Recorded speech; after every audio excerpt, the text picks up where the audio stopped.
లోపల అరిషడ్వర్గాలు కానీ అష్టమదాలు కానీ ఈషణత్రయాలు వాసనత్రయాలు మనకు చెప్తారు కమ్మ, గుణాలు చాలా చెప్తారు కదా. ఇలాంటి గుణాలు ఏమీ లేనటువంటి వాడు, ఇలాంటి గుణాలన్నీ ఏవీ లేనటువంటి వాడు పండినట్టు. అర్థమైందమ్మా? ఒక 4 గుణాలు తక్కువ ఉంటే కొద్దిగా ఎక్కువ పండుతున్నట్టు అర్థం, గుణాలు ఎక్కువ ఉంటే పచ్చిగా ఉన్నట్టు అర్థం. అర్థమైందమ్మా? ఇప్పుడు సపోజ్ ఉదాహరణకి అరిషడ్ వర్గాలు పేరేనారమ్మా? అరిషడ్ వర్గాలు కామము, క్రోధము, లోభము, మోహము, మదము, మాత్సర్యము, దంభము, సరే ఇంక మిగతా అనుకుందాం, దంభము, దర్పము, ఈర్ష్య, అసూయ, రాగము, ద్వేషము, ఇలాంటి. ఇప్పుడు ఇవన్నీ మన దగ్గర లేవుగా, ఇప్పుడు మన దగ్గర ఏం లేవుగా అమ్మ. ఇప్పుడు పిల్లగాడు వచ్చి వజ్రం తీసుకెళ్ళి డ్రైనేజీలో వేసిండు పిల్లగాడు, అప్పుడే మనం మార్కెట్కి వెళ్ళి డైమండ్ రింగ్ మనకు వచ్చినాం అనమాట. 42,000 చిన్నదే డైమండ్ రింగు, 42,000 పెంట తీసుకొని వస్తే పిల్లగాడు తీసుకుపోయి డ్రైనేజీలో ఇసిరేసిండు అనమాట.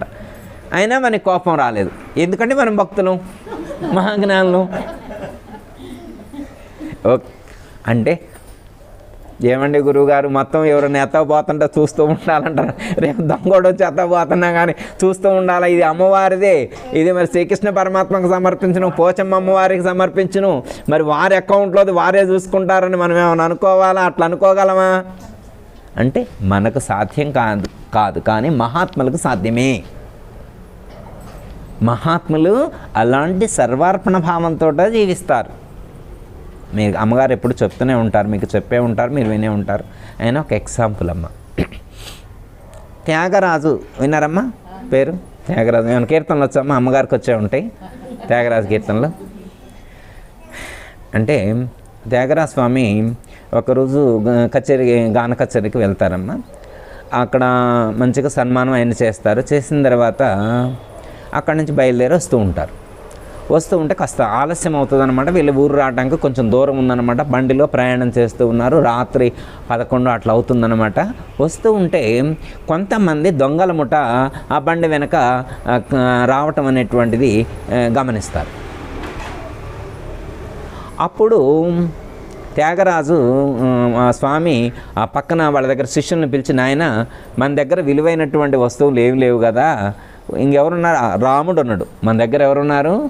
రాముడు ఉన్నాడు. రాముడితో వాళ్ళకి అవసరం లేదు. ఇంక విలువైన వస్తువులు మన దగ్గర ఏం లేవు.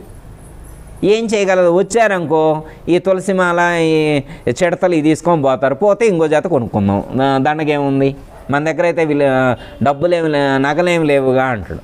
ఆభరణాలు కానీ ధనం కానీ లేవు అంటే అప్పుడు వాళ్ళ దగ్గర ఉన్నటువంటి అసిస్టెంట్ శిష్యుడు అంటాడు, గురువుగారు మీతో చెప్పడం మర్చిపోయా, ఈ బయలుదేరేటువంటి హడావుల్లో మనం అక్కడ సత్సంగంకి వెళ్ళాం కదా, ఆ కచేరీ కాడ వాళ్ళు శ్రీరామనవమి ఉత్సవాలకు, రాబోయే శ్రీరామనవమి ఉత్సవాలకి కొంత ధనాన్ని మనకిచ్చారు, ఆ కార్యక్రమాలకు వినియోగించమని ఆ నిధి ఉంది స్వామి అంటారు. ఓహో అట్లనే అంటాడు. ఓకే, అయితే దాని గురించి కూడా మనం చింతించాల్సినటువంటి అవసరం లేదు, ఎందుకంటే అవి రాముడి ధనం. అది ఎవరి ధనం?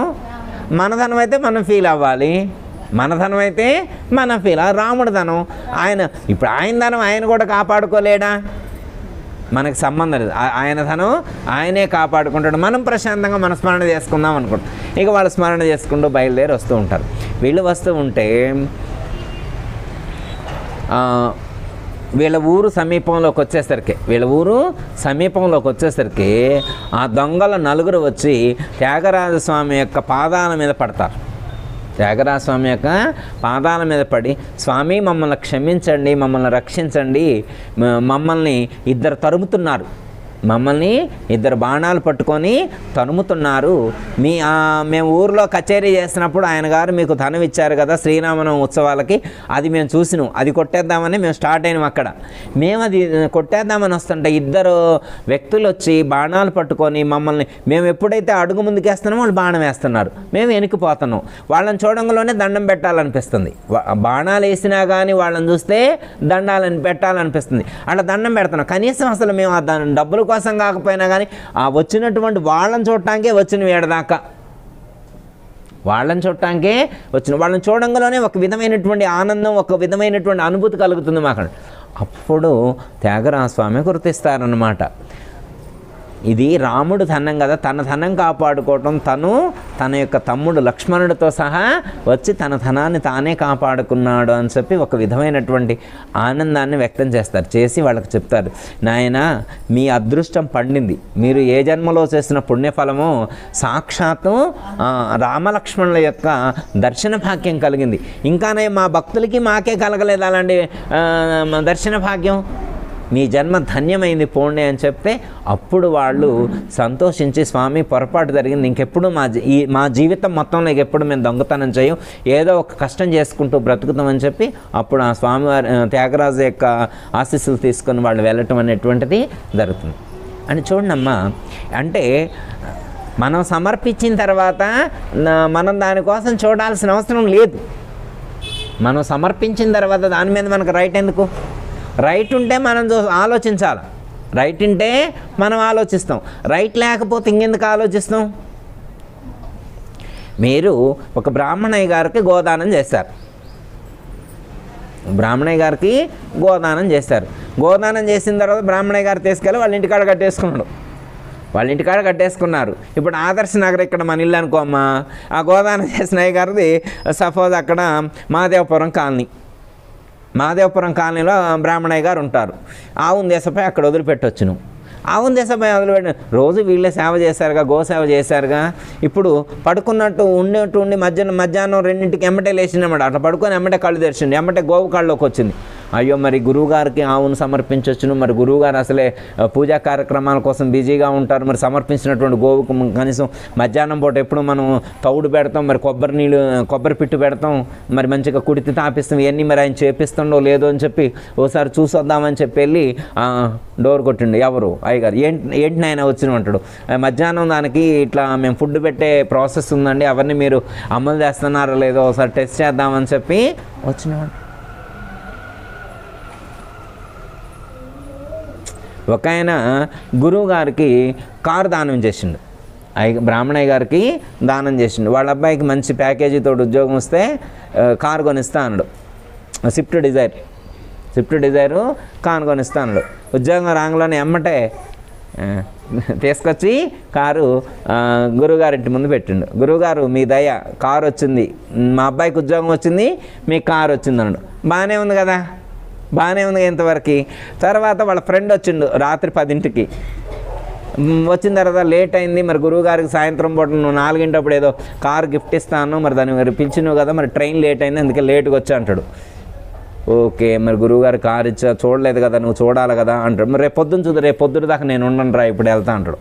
సరే అప్పటికప్పుడే వాడు వచ్చి తిని అయ్యేసరికి 1 1ంటికి గురువుగారింటికి తీసుకెళ్ళి తలుపు కొట్టి, గురువుగారు మీకు కారు ఇచ్చా కదా, మా ఫ్రెండ్ వచ్చిండు, ఒకసారి చూపిస్తారా అని అంటాడు.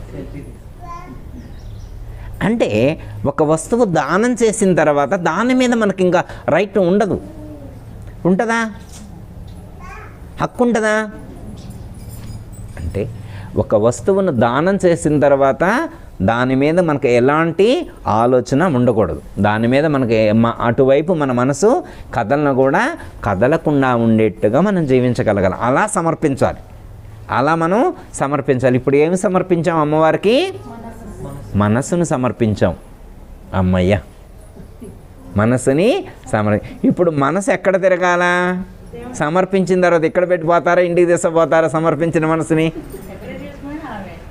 ఒకవేళ ఇప్పుడు ఇక్కడ సమర్పించిన తర్వాత ఎక్కడ ఉంచాలి కానీ ఇంటికాడ తీసుకెళ్తారు. ఇప్పుడు సపోజ్ ఈ పుస్తకం రాసిచ్చారు అనుకో, పోచమ్మ అమ్మవారికి భగవద్గీత రాసిచ్చారు అనుకో, తీసుకెళ్తారా ఉంచుతారా?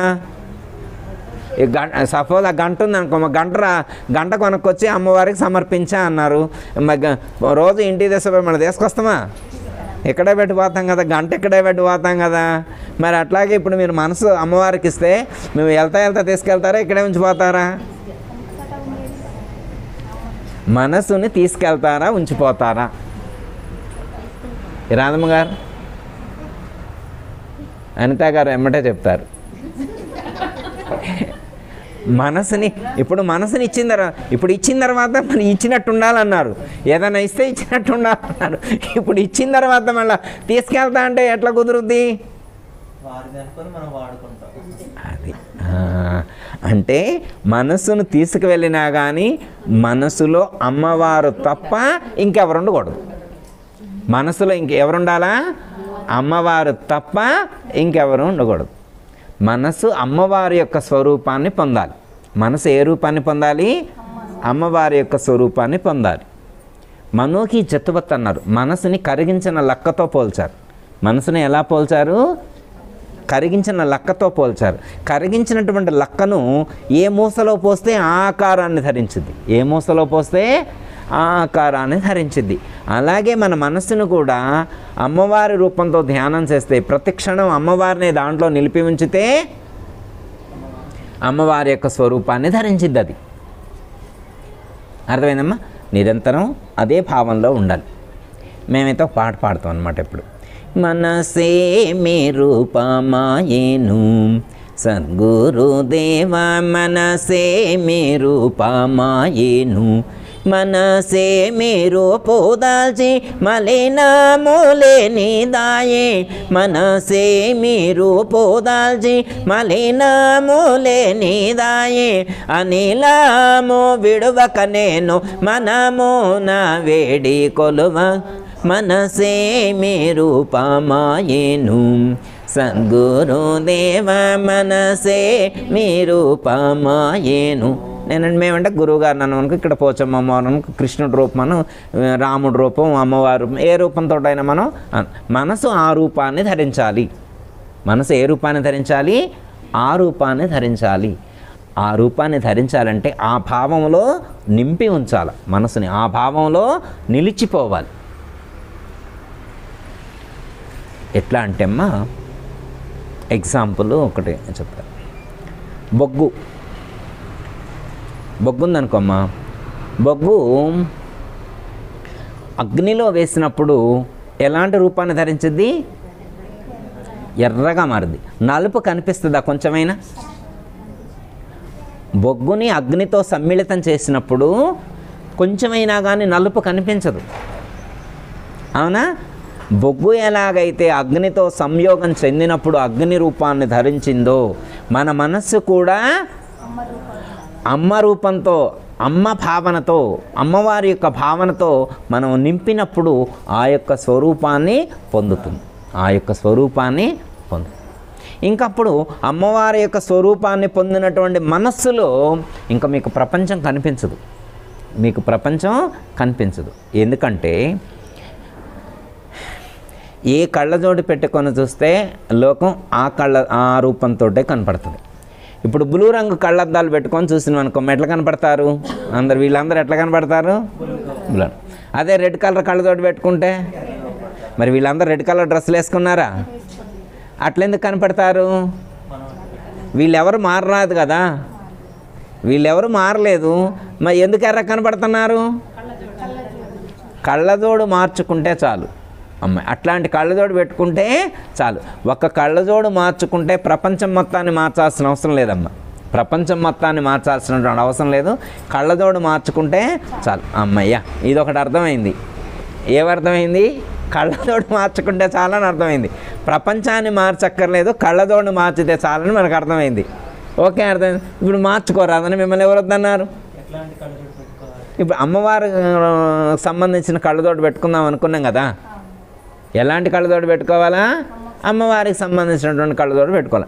అలాంటి కళ్ళజోడు పెట్టుకుంటే అప్పుడు ఎలా కనిపిస్తుంది ఈ ప్రపంచం అంటే, అందరిలో అమ్మవారే కనిపిస్తారు. అందరూ అమ్మవారి యొక్క స్వరూపంగా కనిపిస్తారు. కనిపిస్తారా లేదా? ఏమో గురువుగారు ఎవరు చెప్పారు మీకు అంటారు. మీకెవరు చెప్పారండి గురువుగారు ఇట్లా కనపడతారని అంటారమ్మా? ఎందుకంటే మీరే చెప్పారు కదా, ఎర్ర కళ్ళజోడు పెట్టుకుంటే అందరూ ఎర్ర కనపడ్డప్పుడు మరి అమ్మవారికి సంబంధించిన కళ్ళజోడు పెట్టుకుంటే మరి అమ్మవారి స్వరూపం కింద కనపడరు. ఒకవేళ మనం అమ్మవారి కళ్ళజోడు పెట్టుకున్న తర్వాత కూడా జనాలు రకరకాలు కనపడుతున్నారంటే కళ్ళజోడులో తేడా ఉందని కనుక్కోవాలి. తేడా ఎక్కడుందనుకోవాలా? కళ్ళజోడులో తేడా ఉన్నదని గుర్తించాలి. ఎట్లా అంటే అమ్మా, ఒక చోట బర్త్డే ఫంక్షన్ అయితే అందరిని ఇన్వైట్ చేశారు గుడి కాడగా. అందరు వస్తే అందరు తలా ఒక లడ్డు ఇచ్చారంట. అందరికీ తలా ఒక లడ్డు ఇచ్చారంట. లడ్డు ఇస్తే ఒకరిని లడ్డు బాగలేదు, చేదుగుంది, చేదుగుంది అని చెప్పి పక్కన పెట్టిండు. ఫస్ట్ ఒక్కళ్ళకే ఇచ్చారు. ఆ ఇచ్చిన ఒక్కడు బాగలేదని పక్కన పెట్టిండు. ఎవరికి పంచమాకర అంత చేదుకునే అన్నాడు. సరే ఇంకో లడ్డు తిని చూడండి, ఇంకోటి తిన్నాడు, అది కూడా చేదుకుంది అన్నాడు. సరే టెస్ట్ చేద్దామని అందరికి తలా ఒకటి ఇచ్చండి. ఇచ్చిన తర్వాత మీరు కూడా తిని చెప్పండి అన్నాడు. అందరూ మధురంగా ఉంది, తీయగా ఉంది అన్నారు. మరి వీడొక్కడికే చేదుగుందన్నాడు. ఏంది చేదుగుంది అంటే ఏంటని హాస్పిటల్కి వెళ్ళి చెకప్ చేస్తే వాడికి జ్వరం తగిలిందని చెప్పారు. అర్థమైందమ్మా? ప్రాబ్లం ఉంది వాడికి ప్రాబ్లం ఉన్న విషయం వాడు గుర్తించకుండా అందరికీ ప్రాబ్లం ఉంది అంటుండు. అర్థమైందమ్మా? అలాగే లోకం తేడాగా కనిపిస్తున్నారంటే తేడా లోకంలో లేదు, నాలో ఉందని అర్థం. తేడా లోకంలో లేదు, నాలో ఉందని అర్థం. మార్చాల్సింది లోకాన్ని కాదు, మారాల్సింది తాను అనేటువంటి ఆ జ్ఞానాన్ని మనం పెంపొందింప చేసుకుంటే చాలు. ఓకే అమ్మా? ఇప్పుడు ఎలా జీవించాలి అంటే కర్మ చేసి కూడా కర్మని అంటకుండా ఉండేటువంటి స్థితిని మనం పొందగలగాలి. అన్ని పనులు చేయాలి, కానీ దేని యందు కూడా మనం అటాచ్ అవ్వకుండా, లింకప్ అవ్వకుండా ఉండాలన్నమాట. దీన్నే భగవద్గీతలో 15వ అధ్యాయంలో ఒక మాటతో చెప్తారు, అసంగ శస్త్రేణ దృఢేన చిత్వ అంటారు. అసంగ శస్త్రేణ దృఢైన చిత్వ అంటారు. అసంగ శస్త్రేణ అంటే అటాచ్మెంట్ లేకుండా, నాన్ అటాచ్మెంట్. ఎలా ఉండాలి? నాన్ అటాచ్మెంట్గా ఉండాలి అని. నాన్ అటాచ్మెంట్ అంటే ఏంటంటే మనం ప్రపంచంలోనే ఉండాలి, కానీ ప్రపంచాన్ని అంటకుండా ఉండే విధానాన్ని మనం తెలుసుకోవాలి. అందుకోసం భగవద్గీతను మనం పఠించాలి. జ్ఞాన విద్యను, బ్రహ్మ విద్యను మనకు ఈత విద్యతో పోల్చి చెప్పారు. ఈత విద్య, స్విమ్మింగ్ విన్నారా ఎప్పుడైనా? స్విమ్మింగ్ తెలుసుగా? స్విమ్మింగ్తో పోల్చి చెప్పారనమాట. ఒక పద్యం చదువుతామా. ఈతాపేక్షను మనుజుడు నూతిందరి జేరి నిల్చి నోట గొణిగినన్ ఈతేల వచ్చువానికి చేతులతో నీళ్లపైన చెరి ఈదకాను మునునే చేన వారి దించకాను ఈ తీరుగనే దేశీ కేంద్రుడు తెలుపాక చాతుర్యమున బోధ సాధించనయ్యేన చేరి ఈదకాను మునునే చేన వారి దించకాను ఈతాపేక్షను మనుజుడు నూతిన్ దరిజేరి నిలిచి నోట గొడిగినన్ ఈతేల వచ్చువానికి చేతులతో నీళ్ల మీద చేరి వీదకను మునునేర్చిన వారీదించకను అని చెప్పారు. ఈత విద్యకు బ్రహ్మ విద్యకు సారూప్యాన్ని మనకు సూచిస్తున్నారనమాట. ఈత విద్యలో ఉండేటువంటి గొప్పతనం ఏంటంటే అమ్మా, నీళ్లలోనే ఉంటారు, మునక్కుండా ఉంటారు. ఈత విద్యలో ఉన్న టెక్నిక్ ఏంటి? నీళ్లలోనే ఉంటారు కానీ మునక్కుండా ఉంటారు. అదే కదా బ్రహ్మ విద్య కూడా, అదే అన్నమాట. బ్రహ్మ విద్య కూడా అదే. ఏంటంటే సంసారంలోనే ఉంటారు, సంసారాన్ని అంటకుండా ఉంటారు. ప్రపంచంలోనే ఉంటారు, ప్రపంచాన్ని అంటకుండా ఉంటారు. అందుకే ఈత విద్యకు బ్రహ్మ విద్యకు దగ్గర పోలికలు ఉన్నాయని చెప్పారు. అయితే స్విమ్మింగ్ నేర్చుకోవాలనుకున్నటువంటి వాడు నది కాడికి వెళ్ళి నిల్చున్నాడంట, లేదా బావి కాడికి వెళ్ళి నిల్చుండు.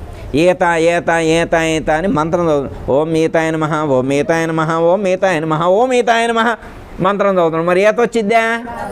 మరి మంత్రం చదువుతుండగా వాడు నన్ను తెలివి తక్కువ కూడా మంత్రం చదువుతున్నాడు కదా. ఎందుకంటే మంత్రం చదివితే ఈత రాదు.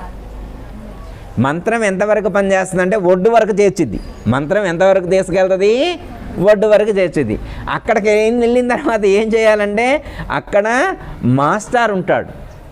ఇంతకుముందు ఆ యొక్క విద్యలో నైపుణ్యాన్ని సాధించినటువంటి మాస్టర్ ఉంటాడు.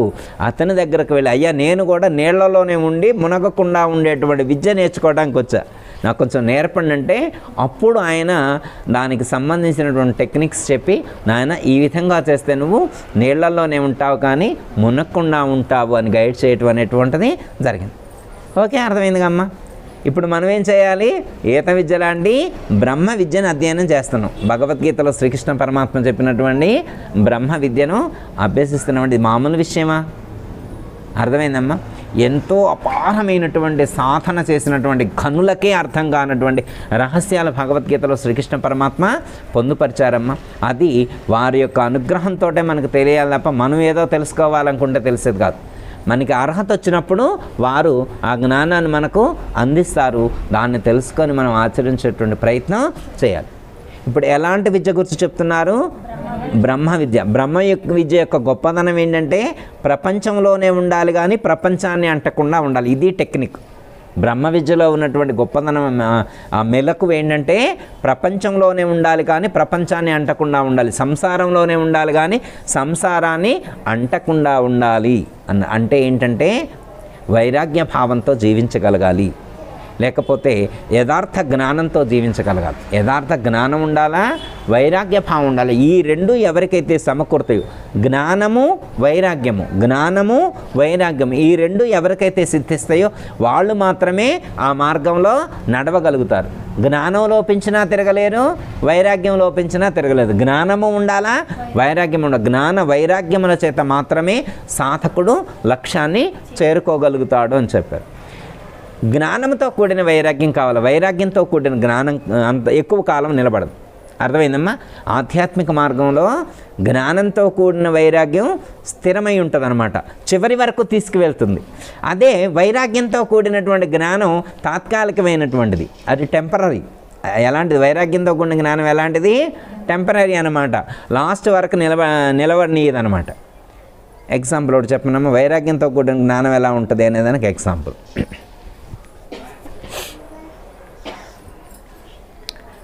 భార్యాభర్తలకి చిన్న డిస్టర్బెన్స్, గొడవ వచ్చింది. పెద్ద ఇష్యూ కాదు, చిన్న ఇష్యూనే. ఈయనకి కొంచెం ఎక్కువ అన్నమాట, అభిమానం ఎక్కువ. ఆవిడకి కొంచెం మిగతా అన్ని సందర్భాల్లోనే ఎందుకో ఆ సందర్భంలో అంతా బాగానే ఉంటుంది. ఏదో ఒక మాట అన్నది, మా పుట్టింటి కాడించే గనక నేను ఆ 10 ఎకరాల పొలం తీసుకురాకపోతే నువ్వు మమ్మల్ని పోషించేవాడివా అన్నది. ఈ మాటకు ఆయనకు బాగా హర్ట్ అయిందనమాట. అంటే మా పుట్టింటోళ్ళు ఇచ్చిన పొలం లేకపోతే నువ్వు జీరో అని చెప్పకనే చెప్పిందనమాట. దాని యథార్థం అదే అయినా కానీ పురుష అహంకారం కూడా ఉంటుంది కమ్మా. వెంటనే హర్ట్ అయినా, నన్ను అంటావా, అంత మాట అంటావా, నేను అంత చేతగాను అంటావా అని చెప్పి కోపం వచ్చింది. ఎప్పుడు అంతే, ఇప్పటి వరకు 32 సంవత్సరాల నుంచి రెక్క మొక్క మొత్తం కూడా ఇంత హెల్ప్ చేశాను నేను కుటుంబానికి, ఒక్కడు కూడా నా వైపు నిలబడలేదని చెప్పి చాలా హర్ట్ అయ్యాను, ఫీల్ అయ్యాను. ఒకరోజు బాగా కోపం వచ్చిందనమాట. అర్ధరాత్రి చెప్పకుండా 2 లక్షలు సంచిలో వేసుకున్నాడు. ఒకటో అమ్మ ఇవి సన్యాసం తీసుకున్నట్టేగమ్మా, గురువుగారి దగ్గర పోయిండు. గురువుగారు ఏంటి నాయనండి, ఇక నేను ఇంటికి పోను గురువుగారు. ఏ నాయన అన్నాడు. అసలు వాళ్ళు మామూలు వాళ్ళు కాదండి, 32 ఏళ్ళ నుంచి చూస్తున్నా. అసలు ఒక్కడికైనా కనీసం కనికరం ఉందా? కనీసం పెద్ద పిల్లగాడైనా నా పక్కన నిల్చున్నాడా అన్ని మాట్లాడంటే, కొన్ని చిన్న పిల్లగాడైనా నిల్చున్నాడా నా పక్కన? ఒక్కడు కూడా నా పక్కన ఎందుకండి? ఇక ఎన్నాళ్ళండి వాళ్ళ కోసం నేను బతికేది? కోపం వచ్చింది. ఇక నేను ఇంటికి పోనండి అన్నాడు. ఒకవేళ రేపు ఎప్పుడైనా మనసు మార్చుకొని మీ పిల్లల్ని తీసుకొని నీ భార్య వస్తే అప్పుడైనా వెళ్ళనండి గురువుగారు, వెళ్ళనండి, అసలు నేను వెళ్ళను, ఈ జీవితం ఇక్కడే, ఈ అన్నీ ఇక్కడే సాధించుదా అని చెప్పి గురువుగారితో చాలా చెప్పాడు. చెప్పిన తర్వాత వారం రోజులు గడిచాక నిద్ర పట్టట్లేదు ఈయనకి, నిద్ర ఉండట్లేదు. మనవాళ్ళు గుర్తుకొస్తున్నారు, కొడుకులు కాదు గుర్తొచ్చేది. ఇప్పుడు ఎవరు గుర్తొస్తున్నారు? మనవాళ్ళు గుర్తొస్తున్నారు. రోజు మనవాడిని ఎత్తుకొని అలా బజార్కి వెళ్ళి తిరిగి వచ్చేవాడు అనమాట. ఇప్పుడు మనవాళ్ళు ఆశ్రమంలో పొద్దాకలు ఎంతసేపు భజన చేస్తాం? ఇప్పుడు అమ్మగారు అంటే పొద్దాకలు భజన చేస్తాయి, మనం జైలేస్తాం అమ్మగారు లాగా. ఏదో కాసేపు చేయగలం, ఇంక దానిలో ఇంటికి పోదాం అమ్మగారు అంటాం. అర్థమైందమ్మా? అమ్మగారి కంటే ఎంతసేపు అయినా ఉండగలుగుతారు, మనం అట్లా ఉండలేంగమ్మా. మన పద్ధతి వేరు, వారి పద్ధతి వేరు. సరే, ఉండలేకపోతున్నా, ఆశ్రమంలో ఉండలేకపోతున్నాను, ఇంటికి వెళ్ళలేకపోతున్నాను. ఎందుకంటే ఇంటికాడ చెప్పకుండా వచ్చిండు, కోపం మీద వచ్చిండు అనమాట. ఇప్పుడు గురువుగారితో మొన్న రాంగలోనే కూడా మామూలు ఉపన్యాసం చెప్పిండా, వెళ్ళనని చెప్పి గట్టిగా కాంక్రీట్గా చెప్పిండు. ఇప్పుడు మనసు అటు గుంజుతుంది.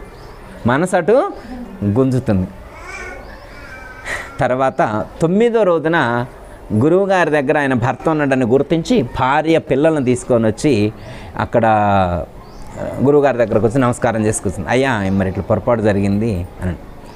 అప్పుడు వెళ్ళి భర్త పాదాలు పట్టుకొని, అయ్యా తప్పైంది క్షమించు, ఈసారి ఎప్పుడు అనను ఇప్పుడు మరి ఆయన ఇంటికి వెళ్తారా వెళ్ళడా? మరి ఇప్పుడు గురువుగారి దగ్గర చేరిన రోజున గురువుగారు నేను నిరంతరం నీ సాధనే చేస్తా, ప్రాణాయామం చేస్తా, యోగాలు చేస్తా, ఆసనాలు వేస్తా, ఇవన్నీ చేస్తానని మరి ఇప్పుడు చేస్తానంటుండా అంటలే. ఇది వైరాగ్యంతో కూడిన జ్ఞానం ఇలా ఉంటుంది. అంటే జ్ఞానం లేకుండా కేవలం వైరాగ్యంతో మన చుట్టూ ఉన్నటువంటి పరిస్థితులు ఎన్విరాన్మెంట్ అనుకూలంగా లేకపోతే, భార్య పిల్లలు సపోర్ట్గా లేనప్పుడు, హెల్త్ ఇష్యూస్ వచ్చినప్పుడు షార్ట్లు అంటే అప్పటికప్పుడే టెంప్ట్ అయి చెప్పి మనం డిసిషన్ తీసుకున్నాం. భావావేశంతో తీసుకునే నిర్ణయాలు ఎలాంటివంటే భావావేశంతో తీసుకున్నటువంటి నిర్ణయాల కారణం చేత మనం ముందుకు వెళ్ళలేం.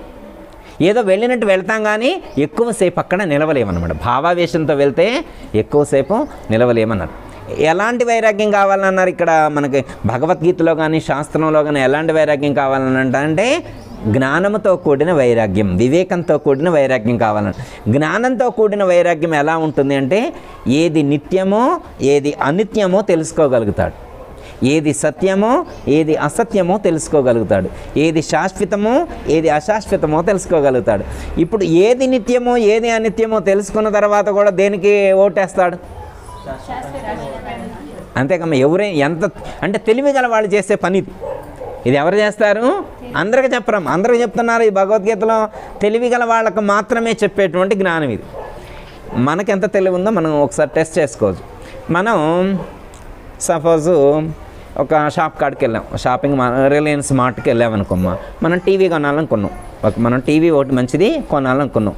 అక్కడ వాళ్ళు చూపెట్టారు అన్నమాట, గ్యారంటీ ఉన్న టీవీ ఒకటి, గ్యారంటీ లేని టీవీ ఒకటి, రెండు అదే రేటు, రెండు సేమ్ రేటు.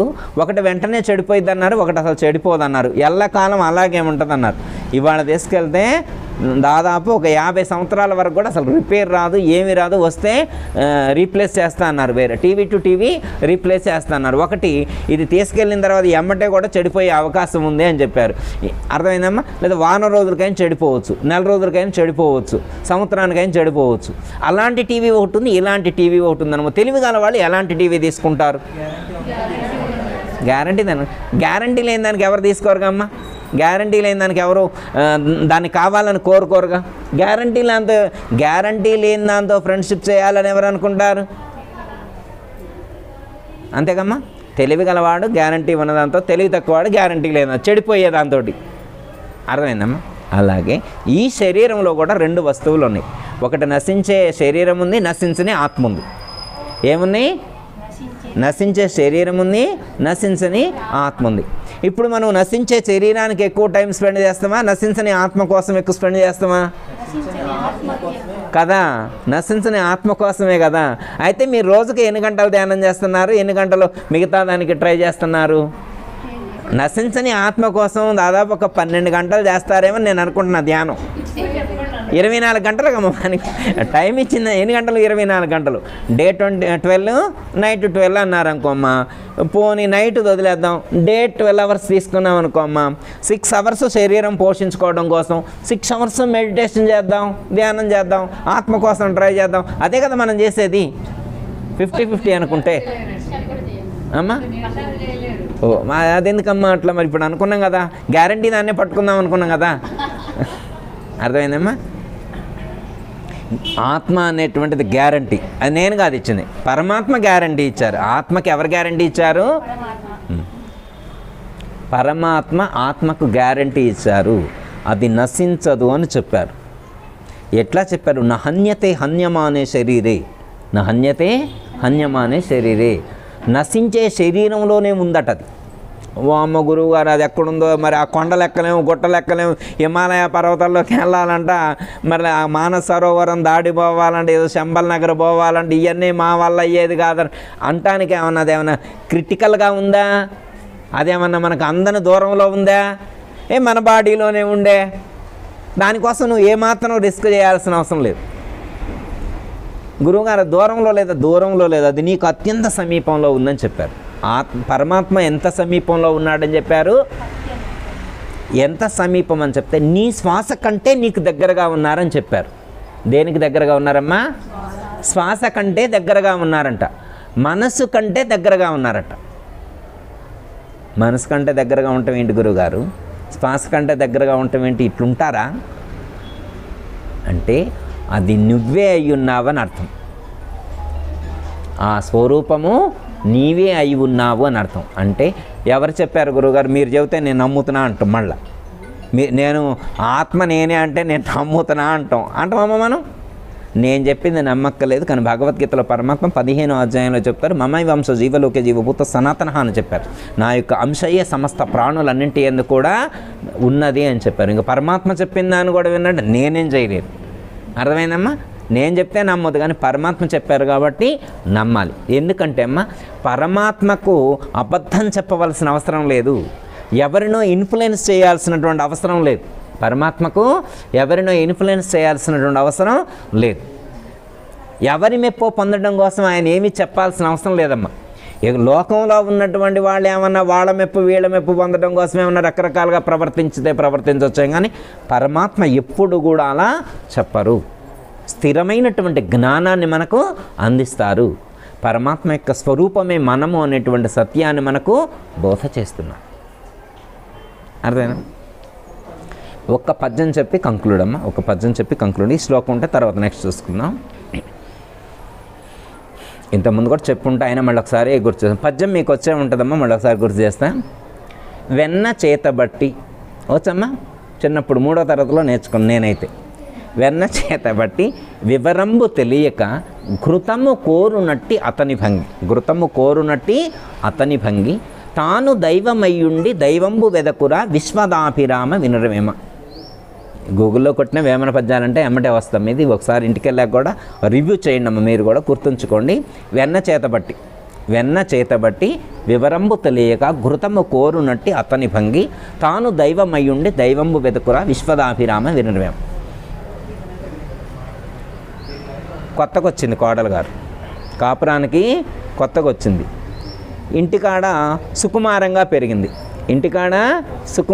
పెరిగింది. వాళ్ళ అమ్మాయి ఏదైనా చెబితే చేసి ఊరుకుంటుంది, కానీ ఆ పని వివరం తెలియదు. ఆవిడకి ఏం తెలియదు, పని వివరం తెలీదు. ఎట్లా అంటే ఏదైనా చెప్తే అది చేసి ఊరుకుంటుంది. అమ్మ కాస్త గిన్నె కడకరా అంటే కడకొచ్చి ఆడబెట్టేది, ఎందుకు కడిగింది అన్న దాని మీద వివరం తెలియదు అనమాట. అలాంటి కోడలు అనమాట కొత్తగా కాపురానికి వచ్చిందనమాట. వాళ్ళ అత్తగారు ఇక పుట్టింటికాడ అట్లా ఇక్కడ అత్తగారు కూడా అనమాట మేనత్తే అనమాట. ఇక కాబట్టి నో ప్రాబ్లం అనమాట. ఇక వాళ్ళ అమ్మనన్నా కొద్దిగా వాళ్ళ అమ్మని అరిసిద్దేమో, కానీ మేనత్త అసలు అరవదు అనమాట. ఏమెంత చెప్తే అంతే అనమాట, ప్రేమ అన్నమాట. అయితే మజ్జిగ చెయ్యమ్మా అన్నది. మజ్జిగ చేయమ్మా, నేను ఇట్లా బజార్కి వెళ్ళి వస్తా అన్నది. సరే, ఆవిడ పని మీద అటు వెళ్ళింది. అటు నుంచి అట్టే కొంచెం టైం పట్టేటుందని ఫోన్ చేసి చెప్పింది. ఈవిడ మజ్జిగ చేసింది. అప్పుడే చేతి నిండా వెన్న తీసి దాంట్లో వేసింది అనమాట. వచ్చుకమ్మ మజ్జిగ చేయటం. ఇప్పుడు రోజుల్లో అంటే గిన్నెలో చేస్తున్నారు, కానీ మజ్జిగ కుండలో చేయాలట. అదొక టెక్నిక్ అనమాట. దానికి అది ఒక ఎక్సర్సైజ్ అనమాట, కుండలో చేయాలన్నమాట. ఇప్పుడు పాత్రలు కట్టుకుంటాయి, కానీ కవ్వం ఎటు తగిలినా కానీ ఏం కాదనమాట. అర్థమైందమ్మా? దాన్ని చుట్టుపోయేది కాదు, పగిలిపోయేది కాదు. కానీ వెనకటి రోజుల్లో కుండ అంటే చాలా బ్యాలెన్స్ చేయాలన్నమాట. అది మధ్యలోనే ఉండాలన్నమాట, అడుక్కుపోకూడదు, పక్కకు రాకూడదు. ఎటుపోయినా కానీ కుండకు డ్యామేజ్ అయ్యే అవకాశం ఉంటుంది. కాబట్టి చాలా బ్యాలెన్స్, అదొక విద్య అనమాట అప్పట్లో. అంటే ఇప్పుడు ఒడ్లు దంచడం కానీ ఇవన్నీ కూడా అప్పట్లో ఒక విద్యగా చెప్తారనమాట, ఎక్స్పీరియన్స్ ఉండాలన్నమాట. అయితే ఇక్కడ ఈవిడ మజ్జిగ అయితే చేసింది, వెన్న తీసి దాంట్లో వేసింది. ఇంతలోకే చుట్టాలు వచ్చారు. మొత్తం వంట రెడీ చేస్తామని చుట్టాలు వచ్చారు. చూస్తే గిన్నెలో నెయ్యి లేదు, గిన్నెలో ఏం లేదు, నెయ్యి లేదు. పిన్నిగారింటికి వెళ్ళింది. పిన్నిగారు మా చుట్టాలు వచ్చారు, మా ఏపోళ్ళు చుట్టాలు వచ్చారు, నెయ్యి లేకుండా అన్నం పెడితే బాగోదు, కాస్త నెయ్యి వేయండి అని అన్నాను. నెయ్యి ఇవ్వండి అన్నది. సరే, నెయ్యి తీసుకొచ్చి పోసింది. ఇట్లా చేయి పట్టుకుంది. ఏందమ్మాయి తెల్లగా ఉందన్నది. చేతి నిండా తెల్లగా ఉందండి, ఇప్పుడే మజ్జిగ చేసి వచ్చా, వెన్న దాంట్లో వేసి వచ్చా అన్నది గిన్నెలో. అదేందమ్మా వెన్న నెయ్యి ఇద్దిగా అన్నది. వెన్న నెయ్యి ఇద్దిగా నాకు తెలియదు అన్నది. వెన్న నెయ్యి ఇద్ది అనే విషయం నాకు తెలీదు. ఆ వివరం ఉంటే ఇక్కడికి ఎందుకు వస్తా, రాను కదా అని. అదే వెన్న చేతబట్టి వివరంబు తెలియక కృతము కోరునట్టి అతని భంగి. అంటే వివరం తెలియకపోవడం చేత నెయ్యి కోసం ఎదురింటి పిన్నిగారింటికి వెళ్ళింది. అదే కదా పద్యం. వెన్న చేతబట్టి వివరం తెలియక ఘృతము అంటే నెయ్యి కోరునట్టి అతని భంగి. ఆవిడ వెళ్ళి నెయ్యి కోసం వెళ్ళింది. గురువుగారు పద్యం ఇది బాగానే అర్థమైంది, నెయ్యి కోసం అడిగిపోయింది వెన్న చేత. మరి ఇందులో ఆధ్యాత్మికం ఏముంది? ఇందులో ఆధ్యాత్మికం ఈ పద్యం మాకెందుకు అని అనుకుంటాం. కానీ కింద లైన్లో ఉంటుంది అన్నమాట దాని అర్థం. తాను దైవమయ్యుండి దైవంబు వెదకురా విశ్వదాభిరామ వినరవేమ అన్నాడు. అంటే దానికి వెన్నకి మధ్య నెయ్యికి ఏమి సంబంధం ఉంది? దైవానికి వెన్నకి నెయ్యికి ఏమైనా మెసేజ్ ఏమైనా అర్థమవుతుందమ్మా? ఏమైనా మెసేజ్ పాస్ అవుతుందా? కావట్లేదు. కానీ మనం కొంచెం జ్ఞానాన్ని వినియోగిస్తే ఇక్కడే ఒక గొప్ప రహస్యాన్ని చెప్పారు వేమనయోగి. ఏంటంటే వెన్న నెయ్యి అవుతుందా అంటే అవుతుంది, కాదంటే కాదు. వెన్న నెయ్యి అవుతుందా అంటే అవుతుంది, కాదా అంటే కాదు. వెన్న వేసిన గిన్నెలో వేసిన వెన్న దేశపై అట్లే ఒక 4 రోజులు కదలకుండా ఉంచారు, నెయ్యి అయిద్దా? ఎందుకు కాదు? వెన్నలో నుంచే నెయ్యి వచ్చేది, నెయ్యి ఎందుకు కాలేదు? అంటే వెన్నకు నెయ్యికి ఉన్న మధ్యలో ఏముందంటే కరగబెట్టాలి, వేడి చేయాలి. వేడి చేస్తే ఏముందంటే వెన్నే నెయ్యి అవుతుంది. వేడి చేస్తే ఏమవుతుంది? కొత్తగా ఆకాశంలో నుంచి చూడబడిద్దా నెయ్యి? వెన్నే నెయ్యి అవుతుంది. వెన్న ఎప్పుడు నెయ్యి అవుతుంది అంటే వెన్నలో ఉన్నటువంటి చల్లగుణాన్ని తీసేస్తే నెయ్యి అవుతుంది. వెన్నకి నెయ్యికి డిఫరెన్స్ ఏంటంటే వెన్నలో ఏముంది? చల్లగుణం ఉంది. చల్లగుణం, చల్ల యొక్క లక్షణం ఉంది. వెన్నలో ఉన్నటువంటి చల్లగుణాన్ని తీసేస్తే నెయ్యి అవుతుంది. నెయ్యి అవుతుంది. ఇది అర్థమైంది కమ్మా? వెన్న నెయ్యి కావాలంటే ఏం చేయాలంటే వెన్నలో ఉన్నటువంటి చల్లగుణాన్ని తీసేయాలి. చల్లగుణాన్ని తీసేస్తే వెన్న నెయ్యి అవుతుంది. ఆ లైన్ అర్థమైంది. పై లైన్ అర్థమైంది. కింద లైన్లో చూసుకోవాలన్నమాట. తాను దైవమయ్యుండి దైవంబు వెతకురా విశ్వదావిరామ వినరవే. నువ్వే దేవుడు అయ్యుండి ఇంకా దేవుణ్ణి వెతుకుతున్నావా అన్నాడు. నీ చేతిలోనే వెన్నించుకొని నెయ్యి కోసం ఏడదాకొచ్చినవా అన్నట్లుగా, నీ చేతిలోనే వెన్నుంచుకొని మళ్ళీ దేవుడి కోసం ఇక్కడ దాకా వచ్చినవా అన్నట్లుగా నువ్వే దేవుడు అయి ఉంటే మళ్ళీ గుడికాడికి వచ్చినవా అన్నాడు. అర్థమైందమ్మా? ఇప్పుడు ఎప్పుడైనా ఒక దేవుడు ఇంకో దేవుడిని చూడడానికి పోతారమ్మా? ఒక దేవుడు ఇంకో దేవుడిని చూడడానికి వెళ్ళవలసిన అవసరం లేదు. అర్థమైందా? ఒక దేవుడు ఇంకో దేవుడిని చూడడానికి వెళ్ళవలసిన, మరి మనందరం వచ్చినాక ఎక్కడ దేవుడు ఉన్నాడని అర్థమైందమ్మా? వేమనయోగి ఏమని చెప్తున్నా? తాను నువ్వే దేవుడు అయి ఉంటే మరి ఇంకో దేవుడిని ఎత్తుకుతున్నావు ఎందుకు? అమ్మ గురుగారు ఏం చెప్తున్నారు కానీ నేను దేవుడిని ఎట్టయితా?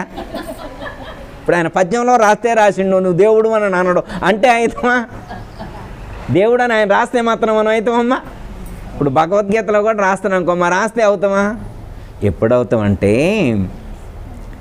వెన్నలో ఉన్నటువంటి చల్లగుణాన్ని తీస్తే నెయ్యి అయినట్లుగా మనలో ఉన్నటువంటి జీవగుణాన్ని తీసివేస్తే, మనలో ఉన్నటువంటి ఏ గుణాన్ని తీసేయాలి? జీవగుణాన్ని తీసేస్తే మనం దైవంతో సమానమే. అర్థమైందమ్మా? వెన్నలో ఉన్న చల్లగుణాన్ని తీస్తే వెన్న నెయ్యి అయినట్లుగా మనలో ఉన్నటువంటి జీవగుణాన్ని తీస్తే మనకి దైవానికి ఏమాత్రం కూడా తేడా ఉండదు. మనం దైవం కంటే భిన్నం కాదు అనేటువంటి సత్యం ఎవరిది వాళ్ళకు తెలుస్తుంది. ఎవరికి అలాంటి జ్ఞానం కలుగుతుందో, ఎవరైతే జీవగుణాన్ని విడిచిపెట్టగలుగుతారో, ఎవరైతే జీవభావాన్ని విడిచిపెట్టగలుగుతారో వాళ్ళు దైవం అనే విషయం వాళ్ళకు తెలుస్తుంది. అర్థమైందమ్మా? తాను దైవము అనేటువంటి విషయం ఎప్పుడు తెలుస్తుందంటే జీవగుణాన్ని విడిచిపెట్టాలంటే తేలిక పదం చెప్తాం. మళ్ళీ ఇదంతా ఏదో వేదాంతం అర్థం కానట్టుండి మళ్ళీ కన్ఫ్యూజ్గా ఉండకూడదు కదా. సింపుల్ వర్డ్ అన్నమాట. దేహభావాన్ని విడిచిపెట్టాలి. జీవగుణం అన్నా కానీ దేహభావం అన్నా ఒకటే. దేహభావాన్ని విడిచిపెట్టాలి. దేహభావం అంటే ఈ శరీరమే నేను అనేటువంటి భావాన్ని విడిచిపెట్టాలి. అది విడిచిపెడితే చాలు. ఈ శరీరము నేను అనేటువంటి భావాన్ని విడిచిపెడితే చాలు. ఇప్పుడు 30 శ్లోకాల్లో శ్రీకృష్ణ పరమాత్మ చెప్పింది అదే మనకి. దేహము నీవు కాదు, ఆత్మయే నీవని చెప్పారు. కాకపోతే సపోజ్ ఇప్పుడు పలానా సాయి అంటే ఎవరనంగలోనే ఆధార్ కార్డు తీస్తారు. సో నేనంటాడు. అర్థమైందమ్మా? సాయి అంటే ఆ శరీరానికి ఐడెంటిటీ ఆధార్ కార్డు, శరీరంలో ఉన్న చైతన్యానికి దానికి ఆధార్ కార్డు లేదు, దానికి ఐడి ప్రూఫ్ లేదు, దానికి ఐడి ప్రూఫ్ లేదు. అందరి ఉపాధుల యందు ఒకే విధంగా ప్రకటితమవుతుంది. మళ్ళీ ఒక శరీరంలో ఒక విధంగా, ఒక శరీరంలో ఒక విధంగా లేదమ్మా. ఎట్లా అంటే బయట అమ్మ ఒక 100 కుండలు పెట్టాం, బయట ఒక 100 కుండలు పెట్టాం, 100 కుండల్లో నీళ్లు పోసాం, 100 కుండల్లో నీళ్లు పోసాం. ఒక 5 ఇక్కడ, ఒక 5 అక్కడ, ఒక 5 అక్కడ, రకరకాల ప్లేసుల్లో పెట్టాం. ఇప్పుడు సూర్యోదయం అవ్వగానే ఇప్పుడు సూర్యుని యొక్క ప్రతిబింబం 100 కుండల్లో ప్రసరించదా? పెద్ద కుండలో ఎక్కువ, చిన్న కుండలో ఎక్కువ అట్లా ఏమైనా ఉంటుందా? చిన్న కుండలో ఒక చిన్న సూర్యుడు, పెద్ద కుండలో ఒక పెద్ద సూర్యుడు అట్టు వస్తున్నామ్మా. ఈ మూలన కుండ అయినా, ఆ మూలన కుండ అయినా, ఏ మూలన కుండ అయినా కానీ ఎక్కడ ఉన్న కుండలోనైనా ప్రతిఫలించేటువంటి సూర్యబింబం ఒక్కటే. ఇంతమంది సూర్యుళ్ళు లేరు, ఇంతమంది సూర్యుళ్ళు లేరు. అర్థమైందమ్మా? ఇంకొకటి, కుండను పగలగొట్టినామనుకో, ఒక కుండ పగిలిపోయింది, ఒక కుండ పగిలిపోయింది. ఇప్పుడు ఆ కుండలో ఉన్న సూర్యుడు ఏ ఊరు పోయినట్టు? కుండలో సూర్యుడు కనబడుతున్నాడు. ఇప్పుడు వరకు కుండలో సూర్యుడు ఉన్నాడు, ఇప్పుడు కుండ పగిలిపోవాలని సూర్యుడు ఆడిపోతారు. అసలు సూర్యుడు కుండలో లేడు, పైన ఉన్నాడు. సూర్యుడు ఎక్కడున్నాడు అసలు? ఎంతమంది సూర్యుళ్ళు ఏడున్నారు? సూర్యుళ్ళు ఎంతమంది ఉన్నారా? ఇన్ని రకాల ఆత్మలు ఉన్నాయా? ఇన్ని రకాల ఆత్మలు ఉన్నాయా? ఒక్కటే ఆత్మ, సూర్యుడు ఒక్కడే అన్ని కుండల్లో ప్రతిఫలించినట్టుగా ఒకే పరమాత్మ అన్ని ఉపాధుల యందు ప్రతిఫలిస్తున్నాడు. కుండ పగిలిపోయినంత మాత్రాన సూర్యుడు పోయిండని అనుకోవడం అది జ్ఞానం తక్కువగా ఉన్నప్పుడు, లో లెవెల్ నాలెడ్జ్లో ఉన్నప్పుడు అలా చెప్పుకుంటాం, ఆయన పోతాడో వస్తాడని ఇట్లా చెప్పుకుంటాం. కానీ ఒక స్థిరమైన జ్ఞానంతో ఆలోచించినప్పుడు ఎలా చెప్పుకుంటాము? అసలు సూర్యుడు రాలేపోవటానికి, సూర్యుడు ఎప్పుడూ ఒకే విధంగా స్థిరంగా ఉన్నాడు. ఓకే, అర్థమైందమ్మా? కుండ పగిలిపోతే సూర్యుడు మళ్ళా కుండలో ఉన్న ఇప్పుడు దాకా ఉన్నటువంటి సూర్యుడు ఎక్కడ పోయిందంటే ఏం చెబుతాం? ఏమ్మా అమ్మగారు, అంతే కదా? కుండ పగిలిపోతే ఇప్పుడు దాకా మరి కుండలో కనపడ్డ సూర్యుడు ఆడిగిపోయిండు, ఆయన అసలు కదలలేదు, ఆయన అక్కడ కదలలేదు. మరి ఇప్పుడు ఒక ఆయన చనిపోతే ఈయన ఆడుకోపోయిండని అంటారేంటి? ఇది కుండే కదా, ఈ కుండ పగిలింది. ఆ కుండ అంటే అర్థమైంది అమ్మా, ఆ కుండలు అర్థమైనాయి కదా. ఇది ఒక కుండ అంటున్నాం కదా, ఘటం అంటారు కదా, ఘటం అంటారు, ఘట జ్ఞానం కలగాలంటారు కదా, ఇది కుండ జ్ఞానం కలగాలన్నారు. మరి ఈ కుండ ఈ పగిలిపోయింది, ఇది కూడా దీన్ని ఎవరు పాల్గొంటారు గురువుగారు అంటారా? ఇది కూడా డ్యామేజ్ అయింది. మరి ఇప్పుడు ఇది కూడా డ్యామేజ్ అయినప్పుడు, దీన్ని కాల్ చేసినప్పుడు మరి ఇప్పుడు దాకా ఉన్నటువంటి చైతన్యం ఏది అంటే? కుండలో చైతన్యం, కుండలో ప్రతిఫలించినటువంటి సూర్యుడి యొక్క ప్రతిబింబం ఎలాగో ఇందులో ప్రతిఫలించినటువంటి చైతన్యం కూడా అలాగే. అర్థమైందమ్మా? దేహభావాన్ని విడిచిపోయి, ఈ దేహము అసత్యము, ఈ దేహము నశించేది అనేటువంటి జ్ఞానం మనకు దృఢమైతే నాశరహితమైనటువంటి తత్వం ఏదైతే ఉన్నదో అదే నేను అనేటువంటి భావనతో ఉండాలి. నేనంటే ఎవరు? ఆత్మస్వరూపం. నేననంగులోనే ఆధార్ కార్డు తీయకూడదు. అంటే ఎలక్షన్ కమిటీ వాళ్ళు వచ్చినప్పుడే ఎవరన్నా వచ్చినప్పుడు లోకంలో చూపెట్టాలి, లోకంలో ఆధార్ కార్డు చూపెట్టాలి. కానమ్మా ఒక గురువు గారు నువ్వెవరు అంటే ఏమని చెప్పాలి? అహం బ్రహ్మస్మి అనాలి. ఏ గురువుగారు అని ఎక్కడైనా మీరు గుడికాడికి కానీ, గురువుగారి దగ్గర కానీ, మఠానికి కానీ, పీఠానికి కానీ ఎక్కడికైనా వెళితే ఎవరైనా మీరెవరమ్మా అంటే అహం బ్రహ్మస్మి అనాలి. అహం బ్రహ్మస్మి అనగానే వెరీ గుడ్, మీ గురువుగారు ఎవరు అంటాడు ఎమ్మటే. అర్థమైందమ్మా? మనం ఎమ్మటే ఐడి ప్రూఫ్ తీసుకుపెట్టిన అనుకో, సరే అమ్మ దాచిపెట్టుకో అంటాడు. అంటే మనం ఏ లెవెల్ నాలెడ్జ్లో ఉన్నాం, మన జ్ఞానం ఎంత ఉన్నది అనేటువంటిది మనం మాట్లాడే తీరును బట్టి, మన యొక్క నడవడికను బట్టి, మన యొక్క భావజాలాన్ని బట్టి వారు గుర్తిస్తారు. ఎక్కువ మాట్లాడకపోయినా కానీ ఒక్క మాటతోటే వారు గుర్తించగలుగుతారు. కాబట్టి మన జ్ఞానంతో జీవించేటువంటి ప్రయత్నం చేయాలి. జ్ఞానం స్థిరమైనప్పుడు కలిగేటువంటి బాక్యమైనటువంటి వైరాగ్యం మనల్ని అంత ప్రభావితం చేయలేదు. అర్థమైందమ్మా? ఇది జ్ఞానంతో కూడిన వైరాగ్యం. ఇలాంటి జ్ఞానం కలిగినప్పుడు దేహమయందు మనకు ఆసక్తి అనేటువంటిది ఉండదు. దేహభావాన్ని మనం విడిచిపెట్టగలుగుతాం. ఎవరైతే దేహభావాన్ని విడిచిపెడతారో వారు స్థిరమైనటువంటి జ్ఞానంతో ఉండగలుగుతారు. అలాంటి స్థిరమైనటువంటి జ్ఞానంతో ఉన్నటువంటి సాధకుడు లేదా యోగి ఎవరైతే ఉంటారో, జ్ఞాని ఎవరైతే ఉంటారో అలాంటి వారికి ఎలాంటి కర్మఫలాలు అంటవు. 2వ అధ్యాయం 39వ శ్లోకంలో శ్రీకృష్ణ పరమాత్మ అదే చెప్తున్నారు. అర్జున, నీవు సాంఖ్యశాస్త్రం ప్రకారం నేను చెప్పినటువంటి ఆత్మతత్వం నీకు అర్థమైంది కదా, అలాంటి ఆత్మతత్వాన్ని నీవు అర్థం చేసుకొని ఆత్మభావంతో జీవిస్తున్నావు కాబట్టి ఈ యొక్క కర్మ బంధనాలు నిన్ను బంధించవు అని చెప్పారు. ఎందుకంటే మనం దేహభావంతో లేం కాబట్టి. అర్థమైందమ్మా? చాలామంది చెప్పే మాట ఒక్క మాటలో చెప్పి కంక్లూడ్ చేస్తామా. ఇప్పుడు రమణ మహర్షి, రామకృష్ణ పరమహంసకి వారికి కూడా శరీరానికి రుగ్మతలు వచ్చినాయి అమ్మ. వివేకానంద స్వామి, శంకరాచార్య వారు వీళ్ళకి కూడా రుగ్మతలు వచ్చినాయి. శరీరాన్ని ధరించినప్పుడు సహజమవి, శరీరాన్ని ధరించినప్పుడు సహజం అనమాట. అట్లా వాళ్ళకే వ్యాధులు వచ్చినాయి కాబట్టి మరి వాళ్ళు కూడా తెలుసుకున్న జ్ఞానం ఏముంది, వాళ్ళకి మనకేం తేడా అని మనం అనుకుంటాం. అర్థమైందమ్మా. వాళ్ళ శరీరానికే రుగ్మత వచ్చింది, వాళ్ళకి రాలేదు. దేనికి వచ్చింది? శరీరానికి రుగ్మత వచ్చింది. కానీ రమణ మహర్షి ఉన్నారనుకోమ్మ, రమణ మహర్షికి ప్రాబ్లం వచ్చినా కానీ, వారికి శరీరానికి వచ్చినా కానీ వారి శరీరంతో మమైక్యమే లేదు. వారు శరీరంతో అటాచ్మెంట్ తగ్గించుకున్నారు కాబట్టి వారు నిరంతరం ఆ జ్ఞాన స్థితిలోనే ఉన్నారు, ఆత్మజ్ఞానంతో జీవించారు. మనకంటే అది సాధ్యం కాదులే, కానీ ఒకసారి గుర్తు చేసుకోవటం మహాత్ములు. అర్థమైందమ్మా.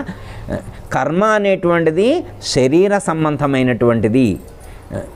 మీకంట తెలిసే ఉంటుంది, త్రికరణాలు విన్నారమ్మ పేరు? కర్మ చేసే పనిముట్లు. మన దగ్గర పనిముట్లు 3 ఉంటాయి అన్నమాట. ఈ లోకంలో జీవించాలంటే పనిముట్లు ఉంటాయి. ఇప్పుడు ఒక సుతార మేస్త్రి ఇల్లు కట్టాలనుకుంటే ఏ చేస్తారమ్మా? టాపీ అవన్నీ తీసుకొని వస్తారు కదా. ఆయన ఇల్లు కట్టాలంటే ఇన్స్ట్రుమెంట్స్ తీసుకొని వస్తారు. ఈ లోకంలో మనం జీవించాలంటే మనం కూడా 3 ఇన్స్ట్రుమెంట్స్ తీసుకొని వస్తామంట. ఎన్ని ఇన్స్ట్రుమెంట్స్? 3 పరికరాలు. వాటిని పనిముట్లు అంటారు. కరణములు అంటే పనిముట్లు. అవన్నీ 3 పనిముట్లతోటే మనం వ్యవహారం చేస్తాం. అర్థమైందమ్మా. ఒకటి శరీరము, ఇది ఒక పనిముట్టు. ఇది ఒక పనిముట్టు అమ్మ. 2 వాక్కు, మాట్లాడడం, ఇది 2వ పనిముట్టు. అర్థమైందమ్మా. 3వ పనిముట్టు ఉంది, మనసు. శరీరము, వాక్కు, మనసు, ఈ 3 పనిముట్లతోటే మనం ఈ లోక వ్యవహారాలన్నీ జరుపుతూ ఉన్నాం. వీటిని త్రికరణాలు అన్నారు. ఫస్ట్ ఏం చేయాలంటే ఈ త్రికరణాలను శుద్ధి చేయాలి. ఏం చేస్తే శుద్ధి అవుతుందని ముందు చెప్తారమ్మా. ముందు త్రికరణాలు శుద్ధి చేయాలి. అంటే శరీరాన్ని శుద్ధి చేయాలా, వాక్కును శుద్ధి చేయాలా, మనసును కూడా.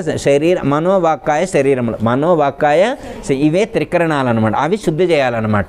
అర్థమైందమ్మా. మనం ఈ లోకంలో జీవించేది ఆ 3 పనిముట్లతోటే. అర్థమైందమ్మా. ఈ లోకంలో మనకు కర్మ ప్రాప్తించేది, మనం కర్మ అనుభవించాల్సింది ఈ 3 కర్మ అనుభవించడానికి కారణం ఈ 3. అర్థమైందమ్మా. ఈ 3 దాటినటువంటి స్థితి ఒకటి ఉంటుంది. ఈ 3 దాటినటువంటి స్థితి ఒకటి ఉంటుంది. అది జ్ఞానము అన్నారు, లేకపోతే అది సమాధి స్థితి అన్నారు, లేకపోతే ఆత్మస్థితి అన్నారు. ఆ స్థితికి చేరుకున్నప్పుడు వీటి యొక్క ప్రభావం మన మీద చూపెట్టదు. దాన్నే మనకు వేదాంతంలో అమనస్కము అంటారు. విన్నారమ్మా? అమనస్కము అనేటువంటి అది ఒక స్థితి అన్నమాట. అలాంటి స్థితి అంటే మనస్సును కూడా దాటిన స్థితి. మనసును కూడా దాటిన స్థితిని అమనస్కము అంటారు. ఇది వేదాంతంలో చెప్తారు. అదే యోగశాస్త్రంలో చెప్తే ఏమని చెప్తారంటే 3వ కన్ను తెరవాలని చెప్తారు. యోగాలో ఏమని చెప్తారు? తరుణ ఓపెన్ అవ్వాలి అంటారు, లేకపోతే ఆజ్ఞాచక్రాన్ని దాటాలి అంటారు. కుండలిని శక్తి ఆజ్ఞాచక్రాన్ని దాటితే అలాంటి స్థితి సిద్ధిస్తుంది అంటారు. అమనస్క స్థితి కలుగుతుంది అన్నారు. జ్ఞానంలోనైతే అమనస్కం అంటారు, దీంట్లో అయితే ఆజ్ఞాచక్రాన్ని దాటాలని చెప్పి మనకు అంటే ఎవరి పద్ధతిలో వాళ్ళు సూచిస్తారు. మనకు విషయం అర్థమైతే, మనకంటూ విషయం అంటూ అర్థమైందనుకోమ్మా, వాళ్ళు ఎట్నుంచి చెప్పినా కానీ మనం అందుకోగలుగుతాం. అలా అందుకున్నటువంటి స్థిరమైనటువంటి జ్ఞానంతో మనం జీవించే ప్రయత్నం చేద్దాం. ఓకేమ్మా. కర్మ అనుభవించేది శరీరము, మనస్సు,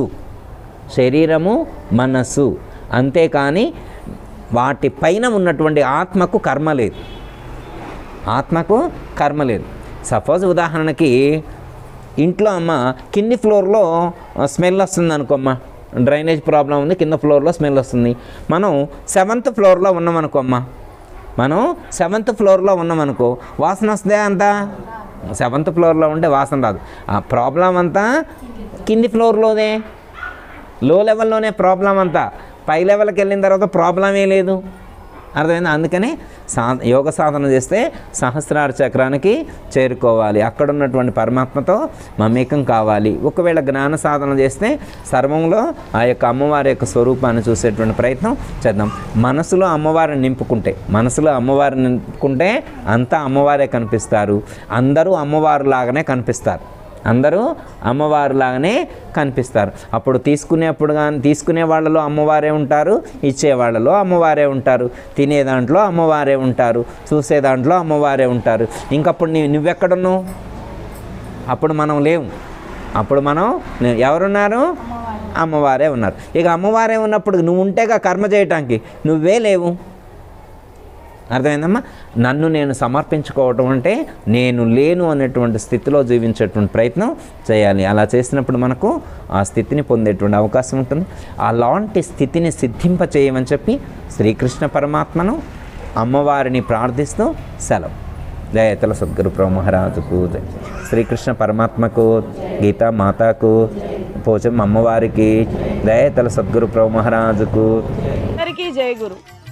మరిన్ని ఆధ్యాత్మిక రహస్యాల కోసం అచల బోధ, ఆత్మబోధ, భగవద్గీత, అలాగే పండుగల్లో దాగిన అర్థాలు, అంతరార్థాల కోసం మరియు యోగము, ధ్యానము మొదలైన అనేక ఆధ్యాత్మిక తెలుగు ప్రవచనాల కోసం క్రింద ఉన్నటువంటి రెడ్ కలర్ సబ్స్క్రైబ్ బటన్ను క్లిక్ చేయండి. అలాగే ప్రక్కనే ఉన్నటువంటి గంట సింబల్ను నొక్కండి. అలాగే ఈ వీడియో మీకు నచ్చినట్లయితే లైక్ చేయండి మరియు షేర్ చేయండి. జై గురు.